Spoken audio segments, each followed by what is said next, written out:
I want to be happy 3 times a day. Like every time I eat, I'm like, oh, I'm so happy.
Welcome back to Cheap Lazy Vegan and another mukbang. Today you're watching another episode of Munching Mondays, which is my mukbang series. Mukbang is an eating show, so we're gonna eat and we're gonna chat. So if that's your thing, then don't forget to subscribe. So today, guys, we're gonna do another Q&A while I am feasting on some delicious Korean food that I made myself. Yes, my friends, Korean food is my comfort food. Right now it is raining outside, it's gloomy, and gloomy means I'm ready for comfort food, okay? Today I made some mini kimbap. So kimbap, if you guys don't know, is basically Korean seaweed rice rolls, and they usually are bigger than this, and then you cut them up like, you know, sushi rolls.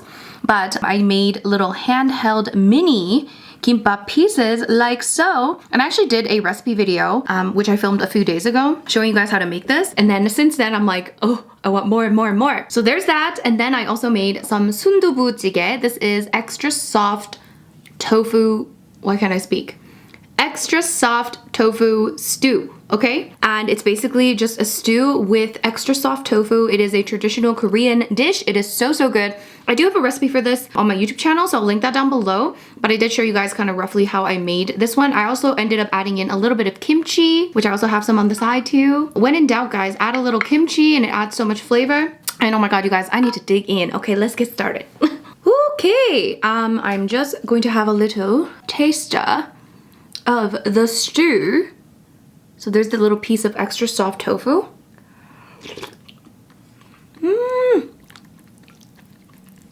I love extra soft tofu. It's seriously the best.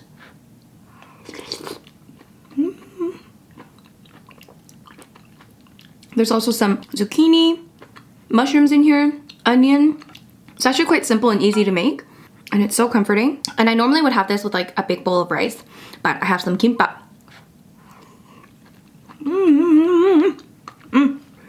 Okay, so some of these are like on the verge of breaking, but that's okay. I spread a little bit extra sesame oil on top and some sesame seeds.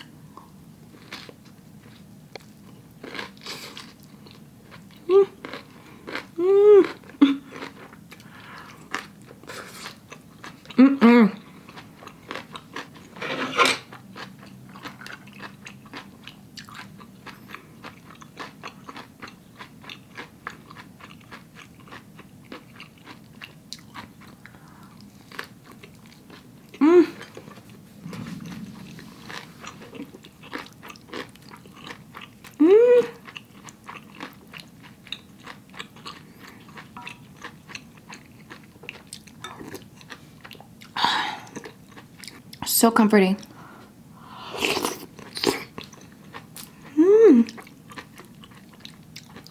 This combination It's delicious. I'm gonna dip some.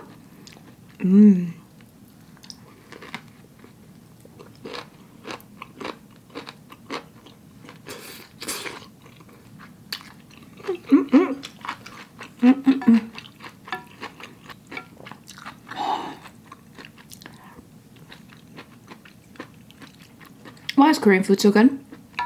Seriously. I know I'm Korean, but I'm still amazed. Okay?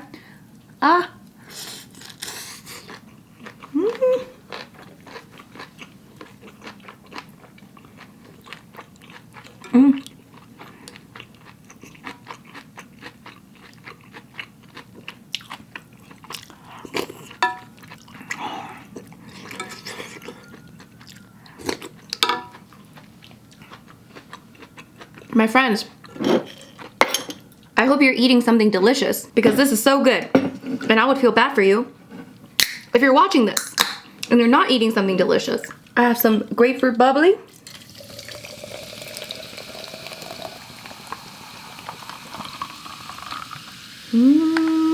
Oh, you guys. Cheers! Okay, so now I'm gonna answer some questions. Once again, this is gonna be similar to my last mukbang. You guys really enjoyed me answering questions, or it seemed that you did. So I thought, hey, I'm gonna answer more questions because, I don't know, it's fun and it gives me something to talk about. And if you guys wanna ask me questions regularly, you should follow me on Instagram because I do Q&As on my Instagram stories pretty much every week at this point. So yeah, follow me there. Anyways, I'm just gonna answer some of the Instagram questions that you guys have asked me. Oh, this one's fun. How did you manage to lose weight while still doing the mukbangs? Well, here's the thing. With weight loss, okay, guys, it is about eating less calories than you are burning, okay? Calories in needs to be less than calories out. So however way you do that, that's gonna differ from person to person. But that doesn't mean that every single day you have to eat at a deficit. So when your calories in is lower than your calories out, it's called a caloric deficit, for those of you that are not familiar with this language. So, goddamn sirens everywhere. Anyways, so if you are eating at a caloric deficit, that means that you are eating less calories than your body is burning. You don't have to be eating at a caloric deficit every single day. It has to be a caloric deficit over a sustained period of time. That's why even if you don't eat anything for one day, that's not really gonna make a big difference in the grand scheme of things because it's just one day and there's only so much that you can do in one day. And the same goes for if you are, you know, overeating your calories. So throughout my weight loss journey, if you will, I had many days when I would eat at a caloric surplus. So I would eat more than I would burn. Because I don't know, maybe I was out with my friends or my family and we ate a huge meal and then I had drinks and all that stuff. So there were multiple days like that, but overall there were less days like that than there were days that I had a caloric deficit. So that's how I lost the weight. So that includes the mukbangs as well. So if I did mukbangs every day, then it might be a different story. But I did mukbangs, you know, nowadays I've been doing it once every 2 weeks. Before I was doing it once a week, and even then I wasn't necessarily eating unhealthy food or a crazy amount of food.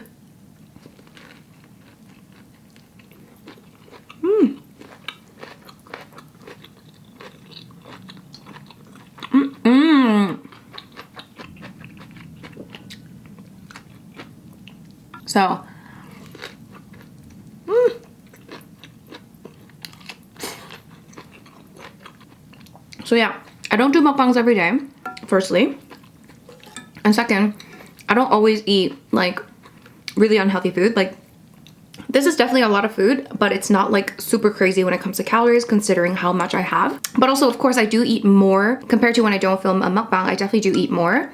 But on those days, sometimes if I film a mukbang like earlier in the day, then I might not be hungry in the evening. So I might have like a lighter dinner, or I was gonna say I might skip dinner, but I don't think I ever have skipped dinner. So yeah, I hope that makes sense.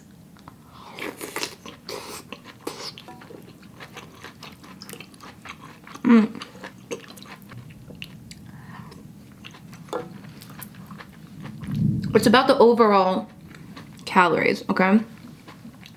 That's why I don't really subscribe to like you know, eating a specific number of calories every day. Like I don't have a daily like caloric goal because every day is different.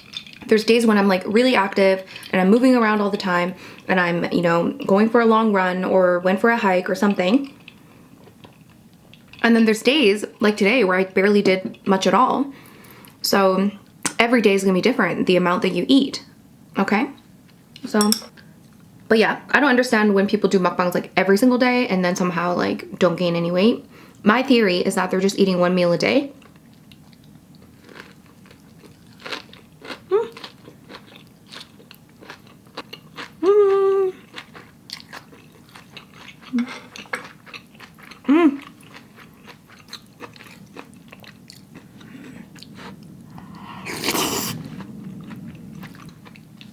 I can't imagine just eating one meal a day. Like,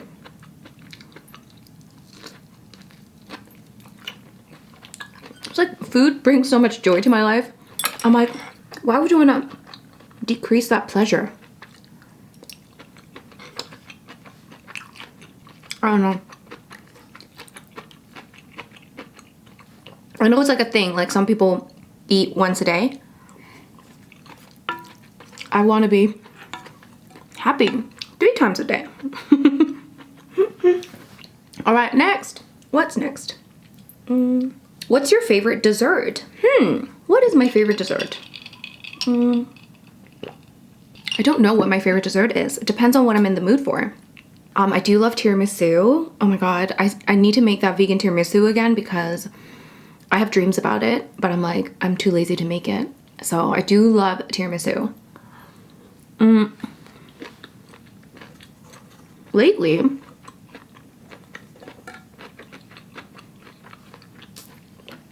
I've been kind of on an ice cream kick.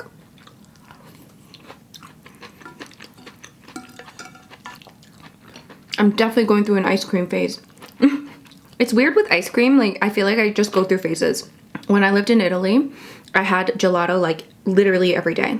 So I did a study abroad in Italy back in 2010. This is before I was vegan. And I literally had a gelato, sometimes more than one, like every day. Because gelato in Italy is like, it's just different. And I think after I came back, because everything else was inferior, like I'm sorry, but it was. You know, I'd go to gelato places, but it's just not the same. Like, I don't know what it is. I don't know what they do with their ingredients. I don't know how. Anyway, even when I went to an Italian gelato place, you know, outside of Italy, it wasn't the same. I don't know what it is. What do you guys do to your gelato? Anyways, so if it's like really good gelato, then I would say gelato is also like a, you know, like a favorite thing. But yeah, it depends on what I'm in the mood for, really.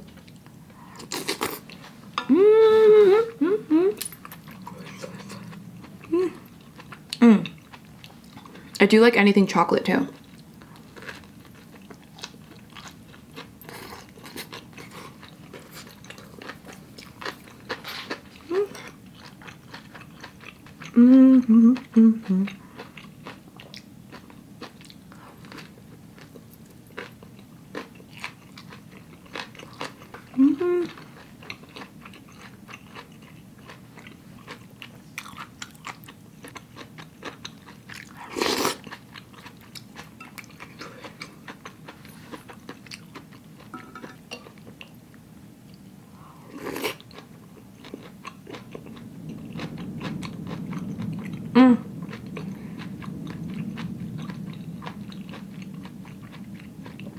I love food. I was thinking about this the other day and I was like, when I was younger, I used to curse my appetite. I was like, oh my god, I wish I was one of those people that like didn't have that much of an appetite so that I would be skinny. I used to like, you know, think like that. I was like, oh my god, I have such a big appetite. I love food so much. So I'm eating all the time and that's why I'm fat. That was like my, you know, mindset. And now I'm just like, oh my god, I would hate to not have an appetite. It would really suck to have to eat if you're not enjoying it. You know, I can't imagine not having this joy. Like every time I eat, I'm like, oh, I'm so happy. This is like the one thing that brings me so much joy. And to not experience that joy to the extent that I do, I think that would be really sad. So now I'm grateful for my very strong appetite and also just thinking about Like imagine not having an appetite and having to eat, because obviously we have to eat to survive, but like you have to like force yourself to eat. Like I'm just like picturing that scenario, and I just feel like that would be such a difficult scenario. And I know there are people that deal with that because, you know, maybe you're sick or you're under medication. I mean, so many factors, and it can happen to any one of us at whatever stage in our lives. And I think that's really sad. So I think we should appreciate our very strong appetite. I don't know why I thought about this, but it's probably because I was like enjoying myself so much. I'm like, oh my God, I love food.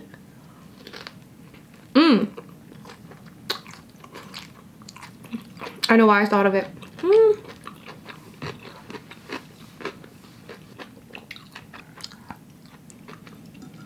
I thought of it because when I was living in Italy, I remember I had a friend there that was part of the exchange program too. And I remember she said one time to me, and I will never forget this. I went to Italy in 2010. It's been over 10 years, and I will never forget this because I was like, I was flabbergasted. I was shocked. I was like, oh my God, there are people like you in this world? Because she said to me, she said, I feel like eating is such a chore sometimes. I'm sorry, what? I don't think we can be friends. No, I'm just joking about that part, but I was shocked. I was like, there are people like you in this world?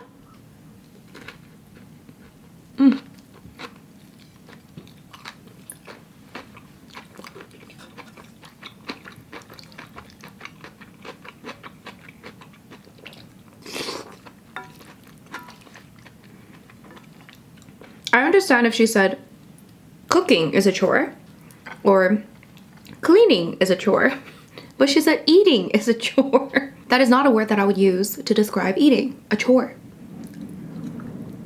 But anyway.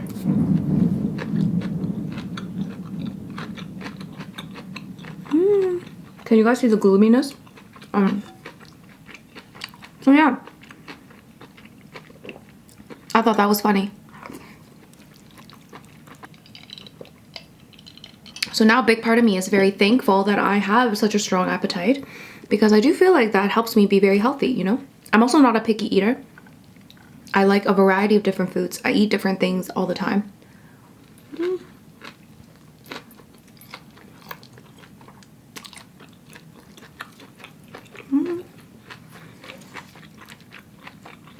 Oh. I'm assuming those of you guys that are watching this, you're kind of on my camp of like, food is life. Okay, this one's an interesting one.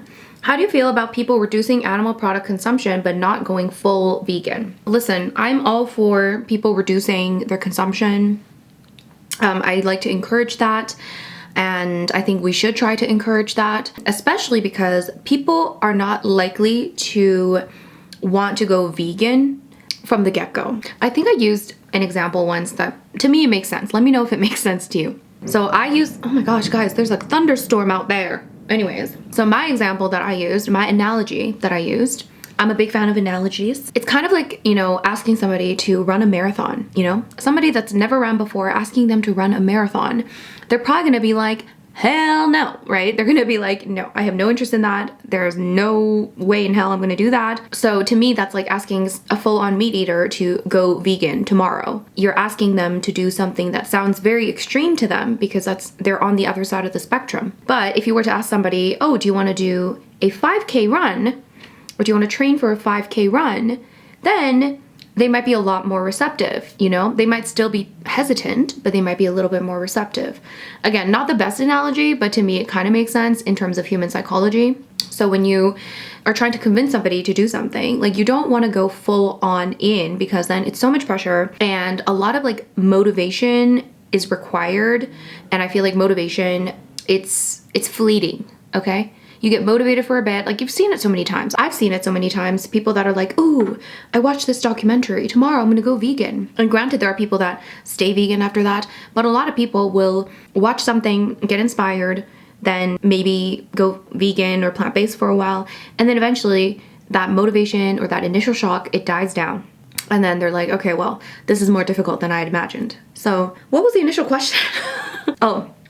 So the whole point is that the ultimate goal to me is still making the world vegan. I know it's not gonna happen in my lifetime. It's so complicated. I don't you know, but ultimate goal is to basically eradicate these industries that exploit animals. But I do want to encourage people to, if they can't go fully vegan, or if they feel that they can't go fully vegan, to eat more and more plant-based.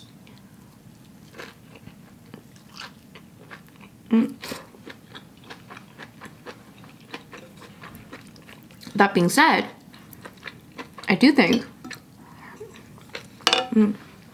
people saying they're going to reduce animal products, that doesn't really mean anything, right?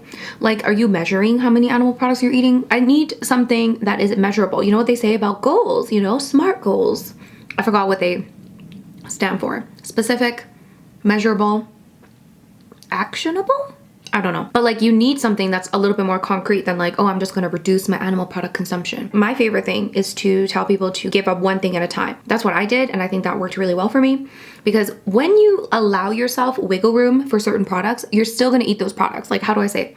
If I was like, oh, I'm just gonna like eat less meat, I'm still gonna eat meat, and then also that taste, your taste buds like can't change, right? So they're gonna continue to be used to eating meat and other animal products. Whereas when you cut it out, from my experience, again, I'm just talking from my experience, when you cut it out, you lose the kind of desire to eat it, I think. It's more likely they're gonna lose that desire. So I do wanna encourage people to like actually give up one thing at a time. And I think it also, the reason why vegans push for veganism and not just like, you know, flexitarian or eating less, is because just on principle, we believe that it's wrong, right? So we think that exploitation of animals, when it is unnecessary for our survival and for our well-being, is wrong. So we can't say that, but at the same time say, well, but it's okay if you do it on Sundays, right? So like, the principle is that animal exploitation is wrong, then that should be, you know, that's the baseline, right? We're trying not to be wishy-washy, right? So that's why it's difficult, because on one hand, I want to encourage people to eat less animal products, and if that means they're still going to eat some, but less, that's better than nothing. But at the same time, I need to be clear with the principle of, and the ethical stance of not exploiting animals. And when you're going to be consistent with that ethical stance, then you have to be against all forms of animal exploitation. So you can't be like, oh yeah, you can eat meat like, you know, once a week, because then it doesn't make sense, right? From that ethical point of view. So you kind of have to almost have the right balance, because there's the one thing where, you know, by principle, by ethical belief, by ethical stance, you're completely against it. But then you're still living in this society where you have to kind of navigate with everybody, and you have to encourage people. And sometimes that requires you to have a little bit of, not flexibility, but a little bit of wiggle room when it comes to, you know, how you deal with these situations. Does this make sense? So my principle is that I'm against animal exploitation, okay? But practically, I know people are not gonna go vegan tomorrow. So, hell, I didn't even go vegan, you know, overnight. It took me years. So how can I expect somebody else to go vegan tomorrow, right? There was many times during my vegan journey where I thought, yeah, I'm not gonna be fully vegan. I'll be like pescatarian. I'll eat sushi once in a while. And I don't want to have that vegan label. That's another thing. The vegan label is also a very scary thing, I feel, because it's like it's a standard, right? It's a very high standard for a lot of people, and it seems very scary because like once you commit to this like label, then you can't be like, well, actually, I'm not vegan anymore. Well, you can do that, but then you know, it's obviously more difficult, right? So I think that's why people get scared, because like if they call themselves vegan, now they have to like fully commit to this vegan lifestyle, which, you know, is a bit scary. So to me, the easiest way to do that is to do it slowly so that you're not as scared of this vegan label. You know, you get more and more used to a more and more plant-based lifestyle, and then eventually you realize it's really not that big of a deal.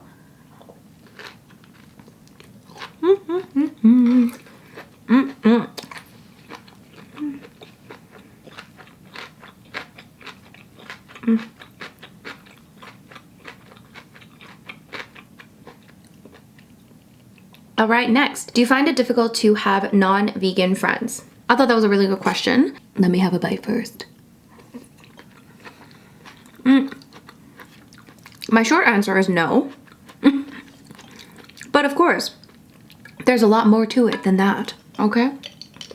In my world, there's no such thing as a short answer. Everything requires nuance, okay? Not everything, but you know what I mean. Okay.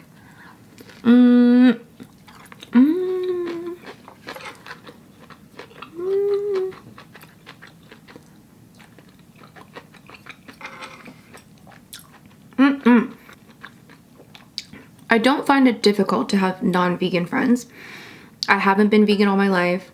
I went vegan. When did I go vegan? 2014. My God, you guys, it's been 7 years. 7 years! Is that 7 years? Oh my God. 7 years vegan. I'm shocked every time. So I haven't been vegan my whole life. And most of my friends are friends that I've made way before I went vegan. So I have a lot of long-term friends. And they were friends with me before I was vegan. Now, I like my friends for many reasons, you know? They are, you know, nice people. I have fun with them. We get along. We connect on different levels, like whatever it is. So it's not, you know, my whole life isn't vegan, right? Like my whole life isn't about veganism. I don't always have to talk about veganism, all of that stuff. So we get along and we don't talk about veganism. We're not like, oh my God, like let's sit around, talk about animal rights, right? Like sometimes we do. Sometimes that gets in, especially in the beginning of my vegan journey, people had a lot of questions, which is understandable. But now, you know, it's not really something that we really talk about a lot. That being said, it is difficult in some ways because this is, again, very tricky part about being vegan is that you have to navigate in this world as a vegan and as a human being. And those two things can sometimes clash in a way because, as I always say, like we're very social creatures and we always feel like we want to fit in and, you know, we can't really survive on our own. So we have to kind of like fit into society, even if society is a piece of shit, you know? So what can be difficult is knowing that your close friends and family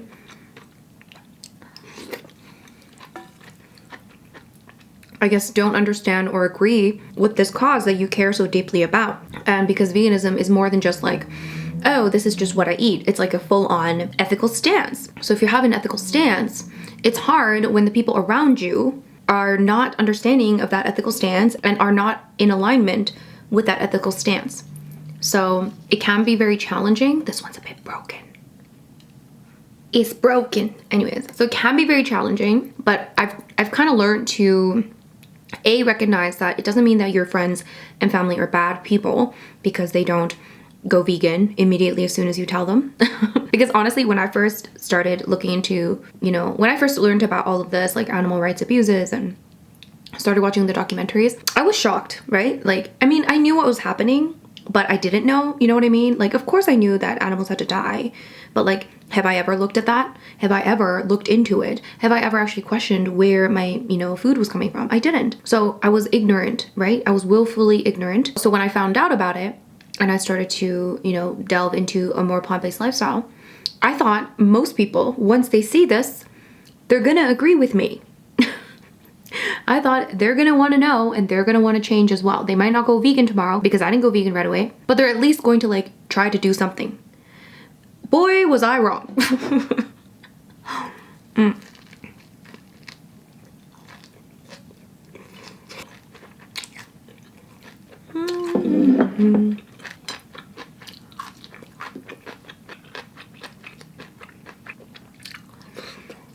So I think that was very disheartening to see that not only do your friends and family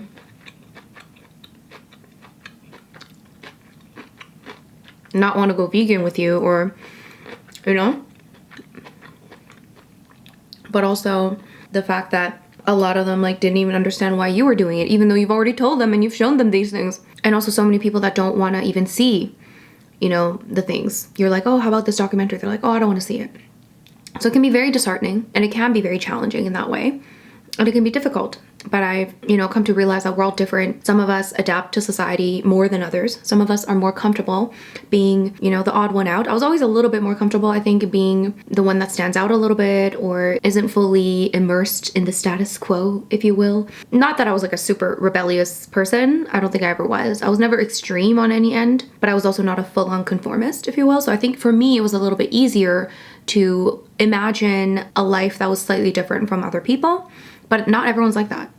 So yeah, basically I think ultimately we just need more and more vegans, more and more people that are, you know, not afraid to be a little bit different to go vegan, and then that will create a more mainstream momentum.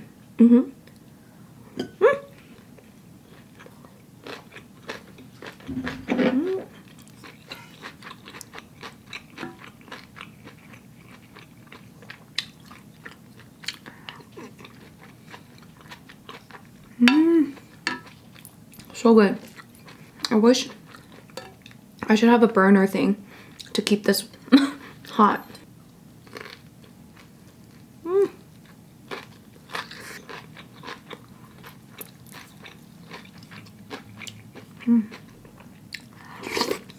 I'll answer one more. Oh, this one's a fun one. At what age would you like to retire? Oh my god, I honestly haven't even thought that through.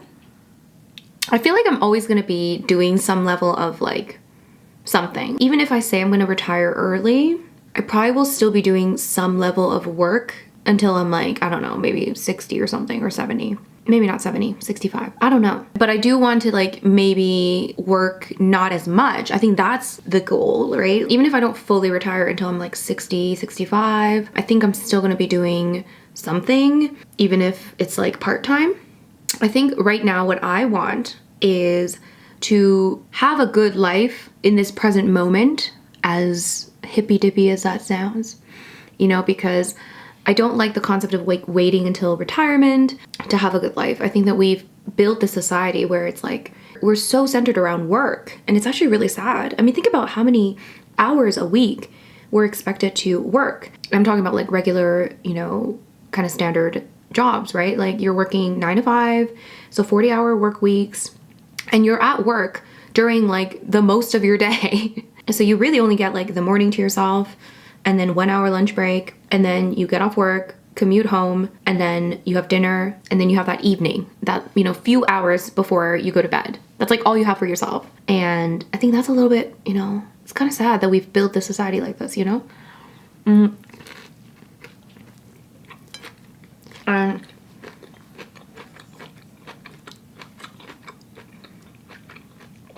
I'm glad that I've kind of gotten out of that.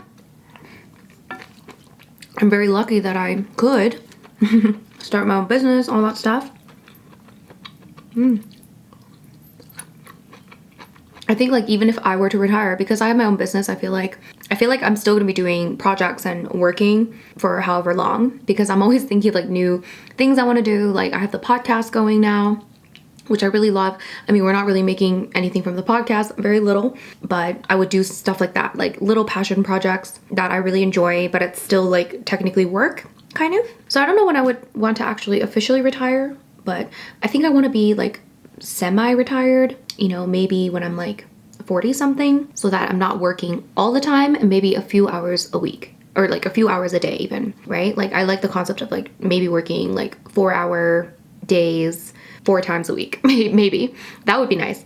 But yeah, I can't imagine like not working at this moment, so who knows.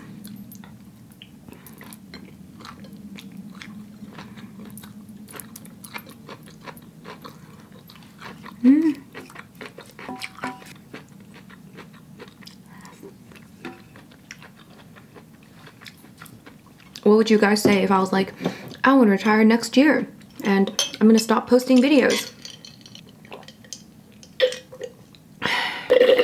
I sometimes do wonder what it would be like if I just like stopped posting videos, you know, like I just stopped and then I like got off social media and I just like disappeared.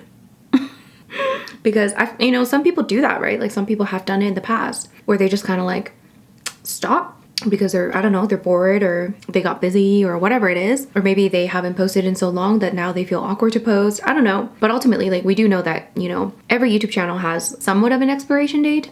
Nothing is forever, ever. So that's interesting. But then I'm like, what would I do if I don't do YouTube? I think I'll always be creating content online to some extent. A part of me is like, I just want to get a farm and just like rescue animals and just like make videos there for fun while I raise these animals and the farm. But also I'm like, can I live on a farm? I don't know, you know, or maybe I'll just adopt a bunch of dogs and live in like a big house with a giant yard. Like, who knows? But I do think there is something to say about putting less emphasis on work and actually like living, right? Putting more emphasis on living. But again, it's easy for me to say. Obviously, everyone is in a different situation. But anyways, that was my mukbang. That was so good. honestly, I could eat these forever. And this was such a good addition. It was a really good combination. I'm gonna finish this tomorrow, probably. Yeah, thank you so much for watching, guys. I hope you enjoyed this mukbang slash Q&A. If you did enjoy it, please give it a big thumbs up. And if you're new to this channel, don't forget to subscribe and don't forget to follow me on Instagram so you can ask me questions next time, okay? Thank you so much for watching, guys, and I'll see you guys in my next video. Bye!